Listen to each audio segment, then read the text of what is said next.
Que bom ter você conosco! Nossa primeira aula sobre soteriologia para os professores do Ministério Infantil. Vamos iniciar fazendo uma oração. Senhor, nós queremos te agradecer, te louvar por mais uma oportunidade de meditar, de aprender sobre a tua palavra que é tão especial, tão fundamental para a nossa existência e como aprendizado para levarmos aos pequeninos o teu amor, a palavra de salvação. Em nome de Jesus, amém. Vamos falar sobre a escolha entre a porta estreita e a porta larga. Lucas capítulo 13, versículo 24. Respondeu-lhes: esforçai-vos por entrar pela porta estreita, pois eu vos digo que muitos procurarão entrar e não poderão. A porta estreita não é uma opção, mas a única alternativa disponível para entrar no céu. Para compreendermos melhor a soteriologia de Cristo, precisamos responder às seguintes questões. O que significa a analogia de Jesus concernente à porta estreita e ao caminho apertado? Por que devemos escolher a porta estreita? De que maneira o pecador pode entrar pela porta que o leva para o céu? Quando falamos em caminho apertado, apontamos para a conduta, a maneira de viver que evidencia salvação ou perdição. Nesse sentido, a linguagem figurada do caminho apertado, conforme Mateus 7, aponta para os que desejam a vida eterna. O caminho apertado é o que nos leva a praticar os ensinamentos de Jesus de modo bem concreto: amar os inimigos, não praticar a hipocrisia, acumular tesouros no céu, entre outros princípios celestiais ensinados por Jesus no Sermão do Monte. A porta larga e o caminho espaçoso simbolizam uma vida sem compromisso com Cristo. É segundo o padrão do mundo. Essa porta recebe pessoas que expressam crenças e valores segundo a vã maneira de viver. Um caminho que tem seduzido muitos por meio da busca do prazer e das ideias que negam a Bíblia como nossa única regra de fé e conduta. Trata-se de uma porta e de um caminho em que entram pessoas que vivem segundo suas próprias ideias e que não desejam ajustar-se aos caminhos das Sagradas Escrituras. Por que entrar pela porta estreita é tão difícil? A porta de entrada para a pátria celestial está aberta. Porém, muitos impedimentos para que a alma humana a atravesse. O egoísmo, o ego inflado, a idolatria, entre muitos outros impedimentos. O nosso Senhor ensinou que para tomar o caminho do céu é preciso negar-se a si mesmo. As oportunidades da porta larga são atraentes. Para muitos, o caminho da porta estreita não é atraente, pois a porta larga oferece uma jornada de prazer, de deleite, de libertinagem. Mas os que andam nesse caminho são dominados pelas ilusões da vida, enredando-se numa sedutora fantasia. É um caminho de apego prazeroso ao mundo e de desprezo a Deus. Tragicamente, todos os que amam o mundo não terão direito de entrar nos céus. Por isso, o cristão comprometido com o Evangelho de Cristo sabe que o mundo passa e a sua concupiscência, mas aquele que faz a vontade de Deus permanece para sempre. Diferente da porta larga e do caminho espaçoso, a porta estreita e o caminho apertado requerem uma transformação interior, uma decisão pessoal e uma disposição em seguir na contramão da maioria. Só começa a trilhar pelo caminho da porta estreita quem se reconhece em Cristo como um pecador e com disposição de viver uma vida dirigida por Ele, como um novo começo. O plano de Deus para a redenção humana. Tito capítulo 2, versículo 11. Porque a graça de Deus se há manifestado, trazendo salvação a todos os homens. A salvação oferecida por Deus através de Cristo é amorosamente inclusiva. Contempla todos os seres humanos e não apenas um grupo ou nação. A doutrina da salvação não deve ser apenas compreendida, é necessário que seja experimentada. Antes que o homem pudesse pensar em Deus, o homem já estava presente nos pensamentos de Deus. A Escritura, em inúmeras passagens, atribui a salvação a uma ação e iniciativa completamente divina. Deus elege, predestina e chama. No entanto, é necessário que o homem responda positivamente à vocação celeste, recebendo, crendo, indo ao encontro dele, invocando.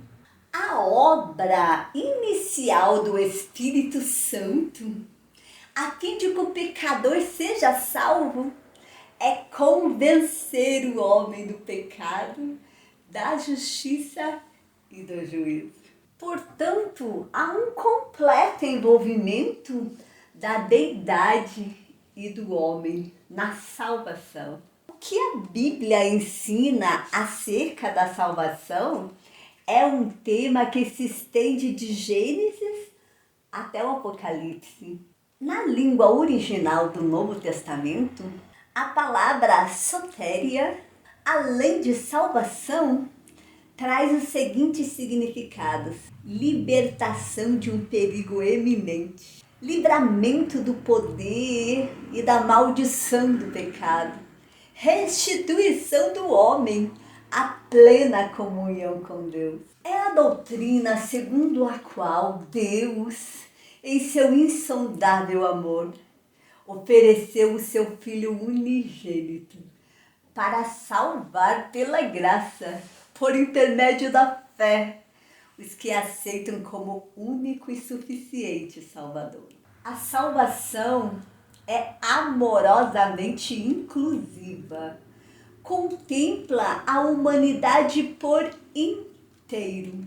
Todos nós, em Adão, caímos no pecado, pela transgressão da lei de Deus. Logo, todos precisamos ser resgatados por Cristo.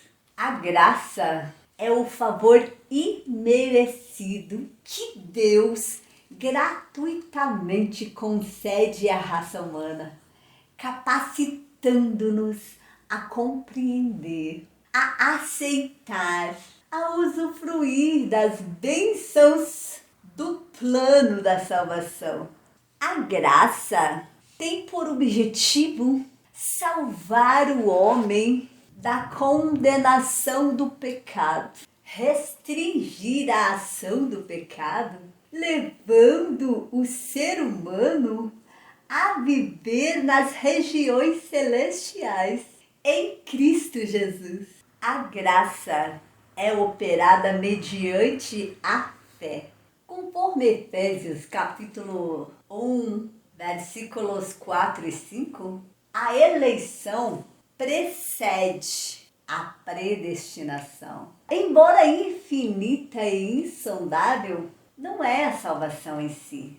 A predestinação é para a salvação, a fim de sermos filhos de adoção. A eleição, antes mesmo de o universo ser criado, nós já havíamos sido eleitos por Deus para usufruir plenamente da salvação. A predestinação, o apóstolo Paulo afirma que fomos não somente eleitos, mas igualmente predestinados à vida eterna. Isto não significa, porém, que Deus tenha amado apenas uma parte da raça humana. Amou-a por completo, pois a promessa do Salvador foi feita em primeiro lugar a Adão, o pai de todas as famílias da terra e representante de toda a humanidade. Portanto, basta o homem receber a Cristo para desfrutar de imediato dos benefícios da eleição e da predestinação. Em sua presciência, Deus elegeu em seu Filho aqueles que, aceitando o Evangelho, experimentam o milagre da regeneração. Ser regenerado é nascer novamente. Essa ação é realizada pelo Espírito Santo quando a pessoa se arrepende, confessa a Jesus como seu Salvador e Senhor. Crendo em seu sacrifício é algo que está além da imaginação humana, pois o homem não pode mudar a si mesmo. Seu estado pecaminoso não o impede de ouvir o Evangelho e de entendê-lo. Mas o intelecto sem o arrependimento é insuficiente para fazer do homem uma nova criatura. Ele precisa crer em Jesus para ser regenerado. A justificação é um ato vindo de Deus em que há reconhecimento de que fomos absolvidos de nossos pecados. Não há pendências nossas junto a Deus. Tal fato se dá porque o sacrifício que a nós estava atribuído por causa dos nossos pecados, o Senhor Jesus Cristo já fez por nós.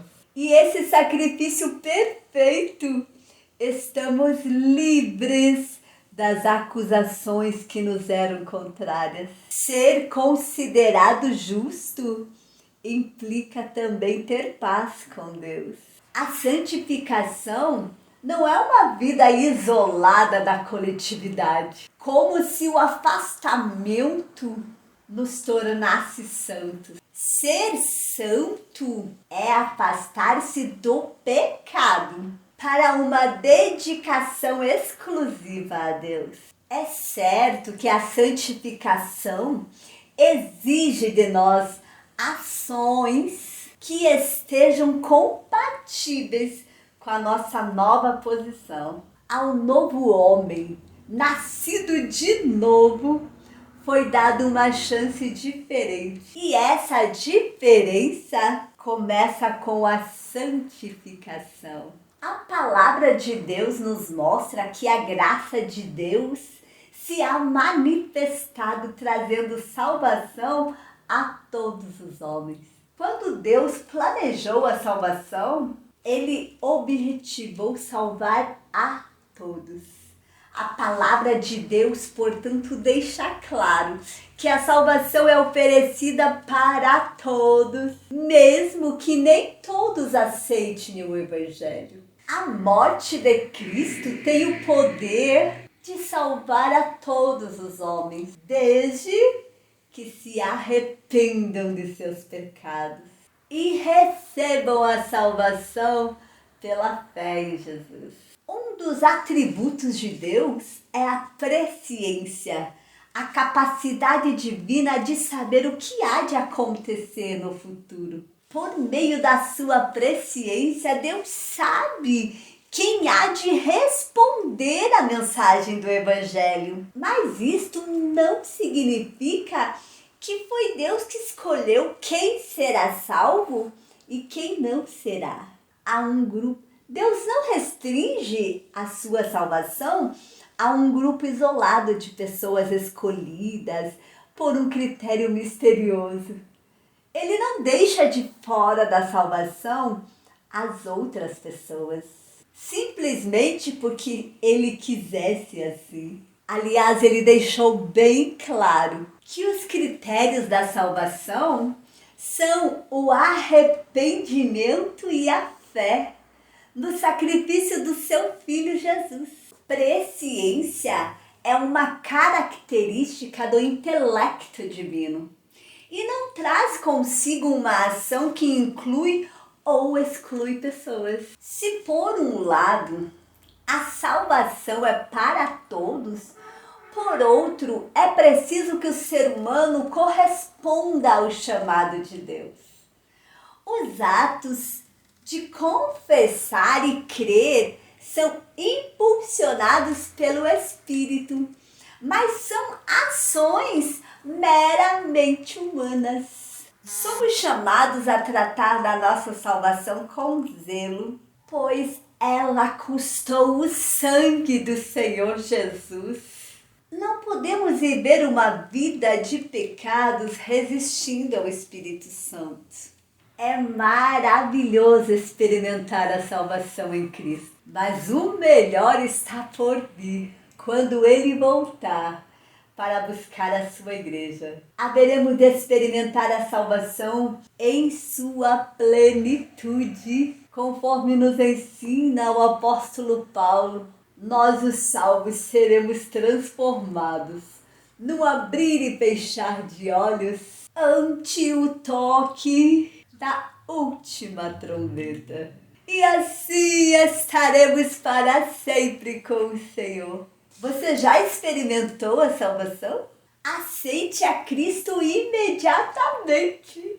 Através do sacrifício perfeito de Cristo, todos os habitantes da terra foram representados e os seus pecados foram potencialmente perdoados. Cristo é a propiciação pelos nossos pecados. E não somente pelos nossos, mas pelo do mundo inteiro. A expiação é uma provisão divina para aqueles que creem. Apesar da salvação estar à disposição de toda a humanidade, ela se aplica exclusivamente àqueles que creem. A Bíblia dá a entender que muitos daqueles pelos quais Cristo morreu aceitarão a salvação, mas muitos abandonarão, perdendo assim o direito à vida eterna. A saber, se com a tua boca confessares ao Senhor Jesus Cristo e em teu coração creres que Deus o ressuscitou dos mortos, serás salvo.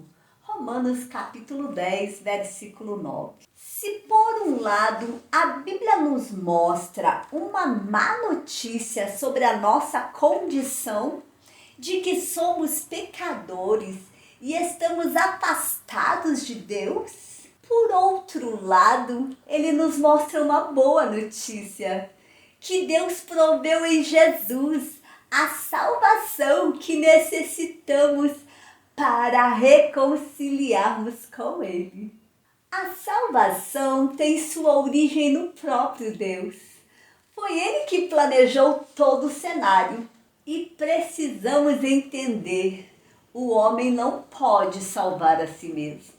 O projeto primário de Deus foi salvar a humanidade. Todavia, de acordo com a sua soberania, concedeu o livre arbítrio ao homem. A eleição no Antigo Testamento tem um significado mais específico que o Novo Testamento. Exemplo disso é o chamado de Abraão e a sua descendência, que mais tarde formariam a nação de Israel. Deus chamou o patriarca e lhe fez uma promessa. Livre e espontaneamente, o amigo de Deus respondeu positivamente ao chamado. Entretanto, diante dele havia a possibilidade de não atender essa convocação. Nesse sentido, é importante ressaltar que a eleição de Israel é específica e pontual. Deus tinha um propósito de enviar o Salvador ao mundo por intermédio da nação judaica. Por ser pontual, específica e coletiva, a eleição de Israel não pode ser usada como base para fundamentar a salvação individual do cristão, nem mesmo dos judeus, no sentido de Deus decretar uns para a vida eterna e outros para a eterna condenação. Além do mais, por meio do livre-arbítrio que Deus deu a Israel, a nação chegou a perder algumas bênçãos prometidas, porque se rebelou contra o Senhor, desobedeceu a sua ordem. Segundo o apóstolo Paulo, isso nos serve de exemplo, a fim de não repetirmos os mesmos erros do povo de Deus do Antigo Testamento. A eleição divina é o ato pelo qual Deus chama os pecadores à salvação em Cristo e os torna santos. Essa eleição é proclamada por meio da pregação do Evangelho, pois o Altíssimo deseja que todos sejam salvos, respondendo afirmativamente ao seu chamado para a salvação. Entretanto, as Escrituras mostram claramente que quem crer será salvo, mas quem não crer será condenado. Vamos trazer um breve relato sobre calvinismo e arminianismo. Jacó Armínio nasceu na Holanda. Foi pastor de uma igreja em Amsterdã e recebeu o título de doutor em teologia pela Universidade de Leiden. Tendo sido envolvido numa disputa calvinista, desenvolveu uma tese bíblica a partir dos primeiros pais da igreja, que foi denominada arminianismo. A sua principal característica é a defesa do livre-arbítrio humano.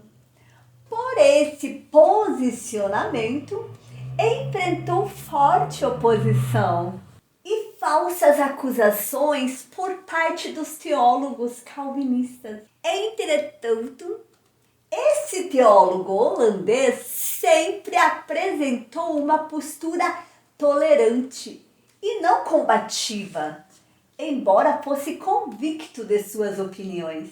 É importante ressaltar que não podemos fazer da boa exposição teológica um campo de batalha e de agressões pessoais, pois quem se compreende tanto arminiano quanto calvinista herdarão o mesmo céu. Entretanto, nós, pentecostais, nós identificamos mais com a teologia clássica arminiana, que infelizmente é desconhecida por muitos pentecostais.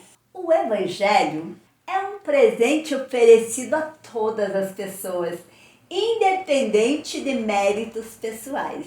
O Senhor convida: vinde a mim todos que estáis cansados e oprimidos, e eu vos aliviarei. Mateus capítulo 11, versículo 28. Os que aceitam esse convite estão predestinados a serem conforme a imagem do seu Filho Jesus Cristo. Deus deseja que todo ser humano seja salvo.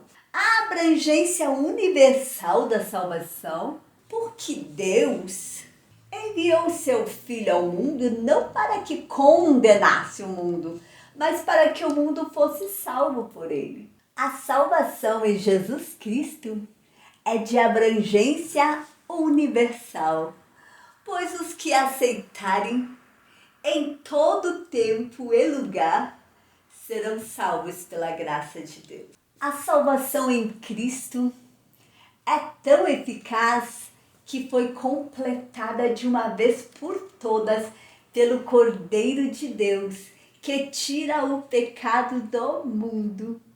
Somente por um Cordeiro tão perfeito, de um sacrifício tão completo, de um Deus tão amoroso, poderia realizar essa obra de maneira a raiar a luz para os que estavam em trevas. Mateus capítulo 4, versículo 16. Com o termo expiação, nos referimos ao ato de remir uma pessoa de um crime ou de uma falta cometida.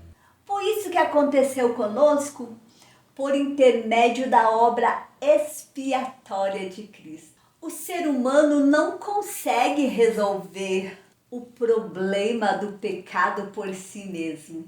A obra expiatória de Cristo se expressa por meio do padecimento de cruz para aniquilar o poder do pecado sobre o ser humano.